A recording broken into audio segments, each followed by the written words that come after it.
হিমালয়ত বহি কলিয়ে যিহে আমাৰ ৰাজ্যত উপৰিস্থিতি কৰি আছে সেইকাৰণে দাদা আমাৰ ৰাজ্যত ইমান অঘটন হৈ আছে। কিন্তু এটা কথা দাদা, যদিহে সেই মহাপাপী কলিক বন্দী কৰি নানে, যদিহে সেই মহাপাপী কলিক বন্দী কৰি নানে, তেনেহলে কিন্তু দাদা আমাৰ এই ৰাজ্যত আৰু বহু অঘটন হ'ব। এই কথা শুনি আছিল মহাক্ৰোধে অৰ্জুনে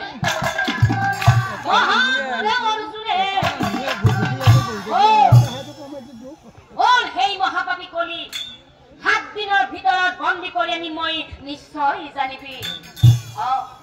যদিহে মই 7 দিনৰ ভিতৰত সেই মহাপাপী কলিক বন্দী কৰি আনিব নোৱাৰো, তেনেহলে মোৰ নামো অৰ্জুন নহয়।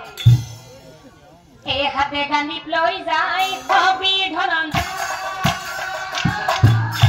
মহাক্ৰোধে চলি গলে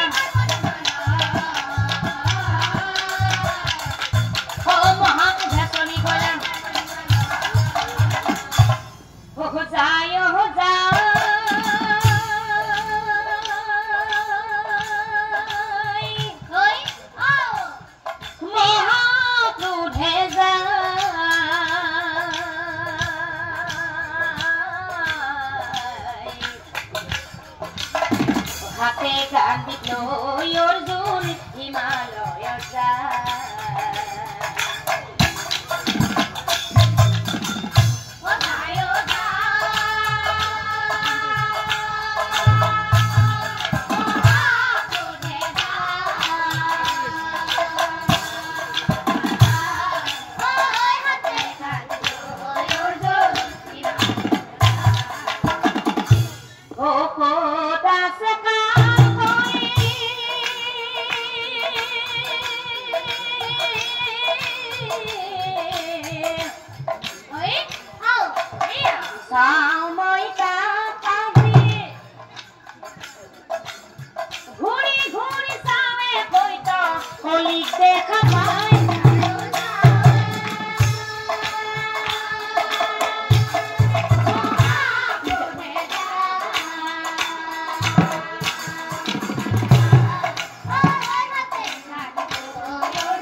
কিন্তু সেই হিমালয় পৰ্বতত জানো অৰ্জুনে কলিক বিচাৰি পালে?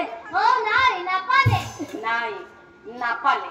সেই হিমালয় পৰ্বতত অৰ্জুনে কলিক বিচাৰি নাপালে। কিয় নাপালে জানে? কাৰণ মায়াৰ সাগৰ কলিক কোনে দেখা পায়?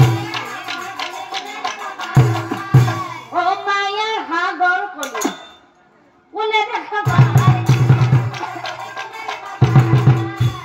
ছদ্মভেষে অৰ্জুন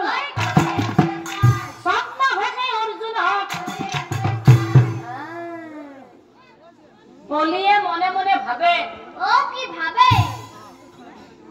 এওঁ বোধ হয় মোকেই বিচাৰি ঘূৰি আছে। নহলেনো ইমান খঙত এই প্ৰচুৰ ৰ'দত পৰ্বতৰ ওপৰত অকলে ঘূৰি গলে তেওঁ নিশ্চয় মোকেই বিচাৰি ঘূৰি আছে। বাৰু যি নহওক, তেওঁনো কাক বিচাৰি ঘূৰি আছে তাৰ প্ৰমাণটোকে কৰি চোৱা যায়। এতেকে ভাবিয়া কলি সন্যাসী ৰূপ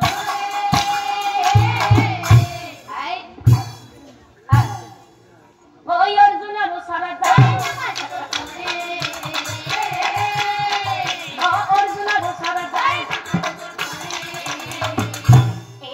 কমণ্ডলু তাৰ অফুটা কপাল উপস্থিত হইলে যায়।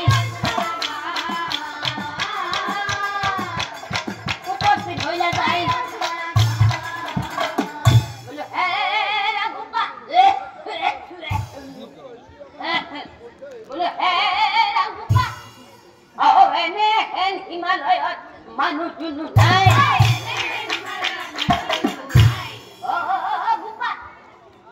মাজে মাজে মোৰ নিচিনা দুই এটা সন্যাসীহে পায় আৰু গোপাল